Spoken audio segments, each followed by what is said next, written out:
Azemin öz aramında bir zatlar görýän, şonu dikkat etseň namazda, namazyň zahiri, namazyň batynyna eseri bar diýer.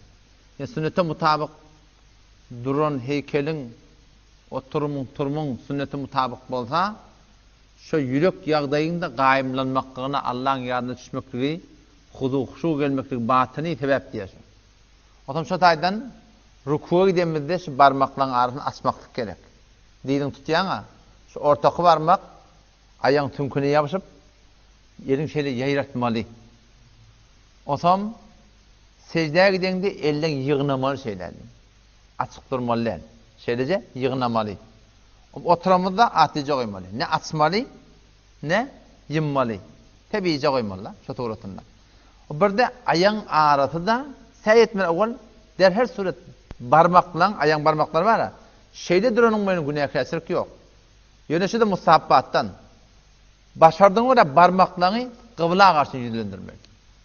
Şonu ýadyň adat etseň, birde duranda da öz iki gerşiň mygdarynça rahat durýanda beter açyk durmaly.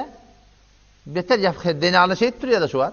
Denalardan kyýalak bilen nispet ýafykda durmaly. O şeýle beter açykda durmaly. Şu orta miýanaja özüň ýapam rahat durýarsyň. Ayaklaryň barmaklary kıbla garşy marahyn bolmaklyk şu da mustahabbatdan. Şolary inşallah raýat etsek, namazyň içer ýagdaýy dogurlanýar. İçer ýagdaýy ki Allah Taala ýada düşüp durmaly. Bugun Hudaý hakykatyn sizler biziň aramyzda gaflet bar. Namazda biz Allahu ekber Hudaý ulug'lanýar, ýani Hudaý ýada şeýle. Şu gadar gaflet gedigler. Allahu ekber diýen Hudaý ulug'lanýar, o taşaň sinde gitip beter. Bazarda gitip. Allahu ekber diýip duran ýagdaýymyzda Allah ýadyňa şeýle. Şu gadar bir de gaflet gedigler Hudaýdan kıyamatda näme diýip, şonky şoň hakynda gurrun arwady. Şonky şoň hakynda biziň aramyzda bir muzakira edip, gurrun edip durlanak mutasifana. Elhamdülillah jelesele bolup dur, şunna kem bir de peýda bar.